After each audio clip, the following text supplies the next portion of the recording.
Hello दोस्तों, आज हम पढ़ने वाले हैं विदेशी इतिहासकार जो विभिन्न समय पर भारत में आए और जिन्होंने अपना इतिहास लिखा और जिसको आज हम देखते हैं कि ये विभिन्न परीक्षाओं में इनको पूछा जाता है। तो आज हम इन्हीं को पढ़ते हैं और ये एकदम सीक्वेंसली मैंने लिखे हुए हैं और मुझे नहीं लगता कि इनके अलावा कोई और भी ऐसा इतिहासकार होगा जिसको एग्ज़ाम में पूछा जाता होगा।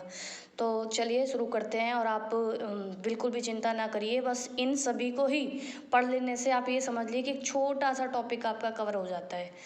विदेशी इतिहासकार, तो सबसे पहले देखते हैं हम टेसियस आया था। ये टेसियस जो था ये ईरान का राजवैद था और ये किसी राजा के शासनकाल में नहीं आया था। फिर देखते हैं हम हेरोडोटस। हेरोडोटस को हम हिस्ट्री का पिता कहा कहते हैं, मतलब हिस्ट्री का इतिहास का पिता कहा जाता है। हेरोडोटस 15वीं सदी में आया था और ये मुख्यतः मुझे लगता है कि ये यूरोप से आया था।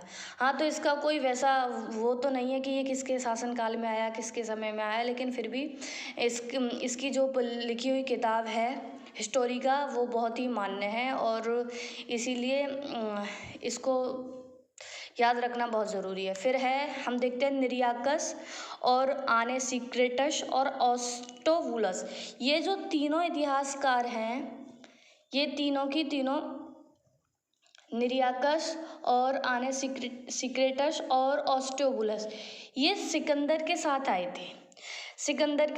थे और इनका जो इतिहासकार है काफ़ी प्रमाणित है और इनमें से किसी को भी परीक्षा में पूछ लिया जाता है। जैसे कि पूछ लिया आनेसिक्रेटस किसके साथ आया था या किस समय काल में आया था, इस तरीके से।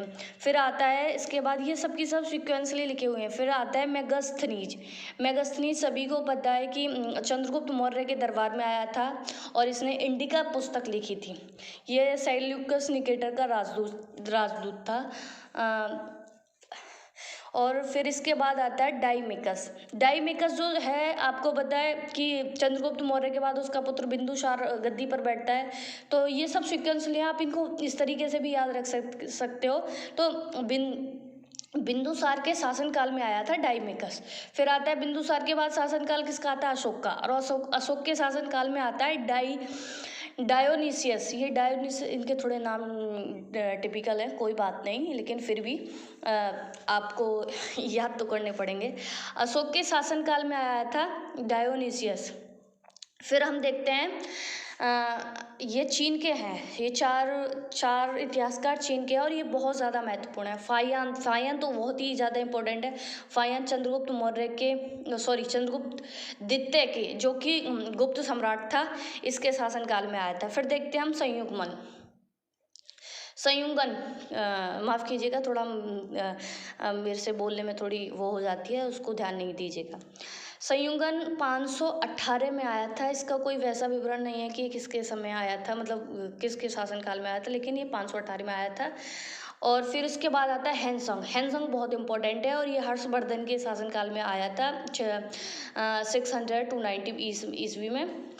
और इसने जो अपनी पुस्तक भी लिखी है वो भी काफ़ी इम्पोर्टेंट पुस्तक हो जाती है। और उसके बाद आता है इतिसंग, ये 7वीं शताब्दी में आया था, ये भी चीन से आया था। और अब आपको मैं एक इम्पोर्टेंट चीज़ बता देती हूँ, ये जो चार हैं, फाहियान, संयुगमन और हैंसंग और इतिसंग, इन चारों को याद करने के लिए एक इम्पोर्टेंट ट्रिक भी है। हमको किस तरीके से याद रखनी है, ये ट्रिक है, चीनी यात्रियों को फांसी हुई। चलो मैं यहाँ लिख के आपको बता देती हूँ, पेन नहीं चल रहा है। चीनी यात्रियों